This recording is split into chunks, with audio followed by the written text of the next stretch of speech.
എല്ലാവർക്കും നമസ്കാരം. ഇന്ന് പരിചയപ്പെടുത്തുന്നത് 9 ഡിഗ്രി കെ ബാൻഡ് സാറ്റലൈറ്റ്. ഈ കാണുന്ന 8 ഫീറ്റിലാണ് ട്രാക്ക് ചെയ്തിട്ടുള്ളത്. കോഴിക്കോട് വെച്ചിട്ട് തന്നെയാണ് ട്രാക്ക് ചെയ്തിട്ടുള്ളത്. കഴിഞ്ഞ വീഡിയോയിൽ കാണിച്ച അതേ ഡിഷ് വെച്ചിട്ടാണ് 9 ഡിഗ്രി ട്രാക്ക് ചെയ്തിട്ടുള്ളത്.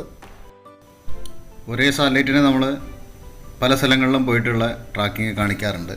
ഇങ്ങനെ കാണിക്കുന്ന കാരണം പല സ്ഥലങ്ങളിലും ഔട്ട് ഓഫ് കവറേജ് സാറ്റലൈറ്റിൻ്റെ സിഗ്നലിൽ മാറ്റങ്ങൾ സംഭവിക്കും.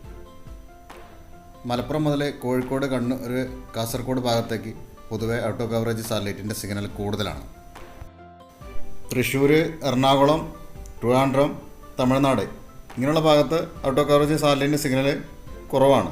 തമിഴ്നാട് തന്നെ ചില സ്ഥലങ്ങളിൽ ചില സാറ്റലൈറ്റിന്, എല്ലാ സാറ്റലൈറ്റിൻ്റെ ചില സാറ്റലൈറ്റിന് സിഗ്നൽ കൂടുതലും കിട്ടുന്ന സാറ്റലൈറ്റുകളുണ്ട്. അപ്പോൾ ഓരോ ഭാഗത്ത് ചെല്ലുന്തോറും സിഗ്നലിലും സ്ട്രോങ് TPയിലും മാറ്റങ്ങൾ സംഭവിക്കുന്നുണ്ട്. ഇപ്പോൾ തമിഴ്നാട് തിരുനെൽവേലി വെച്ച് നമ്മൾ ട്രാക്കിങ് ചെയ്തു. അവിടെ 80 ഡിഗ്രീൻ്റെ ഫുൾ TP കിട്ടണമെന്നുണ്ടെങ്കിൽ 10 മുതൽ 12 ഫീറ്റ് വരെ വേണം. എന്നാൽ നമുക്ക് മലപ്പുറം ഭാഗത്ത്, കണ്ണൂർ ഭാഗത്തൊക്കെ പിടിക്കണമെന്നുണ്ടെങ്കിൽ 6 ഫീറ്റ് ഓഫ്സെറ്റ് ഉണ്ടെങ്കിൽ തന്നെ എല്ലാ ചാനലും നമുക്ക് കിട്ടും.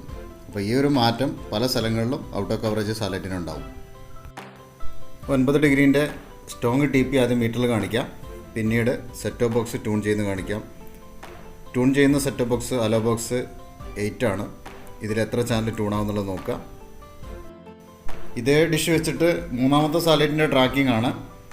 ഇത് ഓരോ സാറ്റലൈറ്റും സ്ട്രോങ് TP വെച്ചിട്ട് ട്രാക്ക് ചെയ്യുമ്പോൾ അപ്പോൾ ഒന്ന് ട്യൂൺ ചെയ്ത് നോക്കുന്ന സിഗ്നൽ മാത്രമാണ് നമ്മളിപ്പോൾ ഓരോ വീഡിയോയിലും ഓരോ ട്രാക്കിങ്ങിലും കാണിച്ചിട്ടുള്ളത്.